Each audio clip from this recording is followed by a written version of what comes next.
आज हम दुनिया के सबसे रहस्यमयी पहाड़ों में से एक कैलाश पर्वत की कहानी को समझने वाले हैं। तो चलिए सीधे उस सवाल पर आते हैं जो सदियों से लोगों के दिमाग में घूम रहा है। ऐसा क्या है कि दुनिया की सबसे ऊंची चोटी माउंट एवरेस्ट पर तो हजारों लोग चढ़ चुके हैं, लेकिन उससे कहीं छोटे कैलाश पर्वत पर आज तक कोई क्यों नहीं चढ़ पाया? कहानी की शुरुआत होती है एक बहुत ही सनसनीखेज दावे से।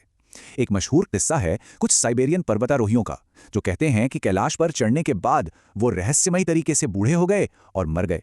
और ये उन अनगिनत कहानियों में से बस एक है जो इस पहाड़ को घेरे हुए हैं। तो चलिए इन रहस्यमयी कहानियों की जरा तह तक जाते हैं। इस पहले हिस्से में हम उन दावों और मिथकों को देखेंगे जो कैलाश पर्वत के इर्द गिर्द बुने गए हैं। इंटरनेट पर अगर देखें तो कैलाश के बारे में बड़े ही अजीबोगरीब दावे मिल जाएंगे, और इनमें से ज्यादातर दावे एक ही शख्स डॉक्टर मुल्दाशिव की रिपोर्ट से आते हैं। उन्होंने ये दावा किया कि यह पहाड़ एक टाइम मशीन है, एक खोखला पिरामिड है, या शायद किसी दूसरी दुनिया का दरवाजा। अच्छा, इन मिथकों से थोड़ा हटकर अब हम इस पर्वत के असली महत्व को समझते हैं। वो महत्व जो सम्मान की एक बहुत मजबूत नींव बनाता है। कैलाश पर्वत कोई आम पहाड़ नहीं है। ये 4 बड़े धर्मों हिंदू, बौद्ध, जैन और बौन के लिए पवित्र है। हिंदुओं के लिए ये भगवान शिव का घर है, तो बौद्धों के लिए देवता चक्र संवर का। जैन धर्म में इसे अष्टापद कहते हैं, वो जगह जहां पहले तीर्थंकर को मोक्ष मिला था। कैलाश की लोकेशन भी अपने आप में एक अजूबा है। सोचिए, सिंधु, सतलुज और ब्रह्मपुत्र जैसी एशिया की बड़ी बड़ी नदियां यहीं से निकलती हैं, और इसके ठीक बगल में 2 झीलें हैं, एक मीठे पानी की मानसरोवर और दूसरी खारे पानी की राक्षस ताल, जिसमें कोई जिंदगी नहीं पनपती।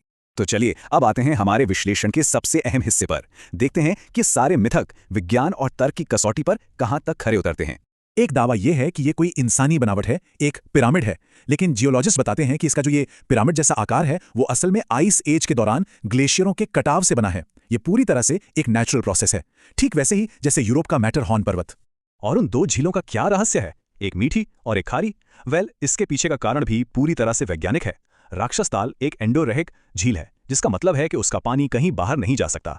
तो सदियों से पानी भाप बनकर उड़ता रहा और नमक वहीं जमा होता गया, जिससे वो झील जिंदगी के लिए नामुमकिन हो गई।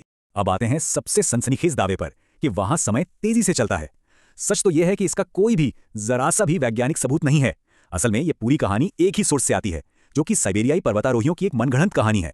और यह सोर्स कौन है? इनका नाम है डॉक्टर अर्न्स्ट मुल्दाशेव। ये जानना जरूरी है कि वो कोई फिजिसिस्ट नहीं थे, बल्कि एक आई सर्जन थे। और उन्होंने सिर्फ यही नहीं, ड्रैकुला का महल खोजने और जलपरियों के होने जैसे और भी कई अविश्वसनीय दावे किए थे। एक और मिथक है इसकी परफेक्ट लोकेशन को लेकर। दावा किया जाता है कि ये नॉर्थ पोल से ठीक 6666 किलोमीटर दूर है, लेकिन असल में ये दूरी करीब 6570 किलोमीटर है। तो ये नंबर जो हैं वो सटीक नहीं है। और उस अदृश्य शक्ति का क्या जो पर्वतारोहियों को रोकती है?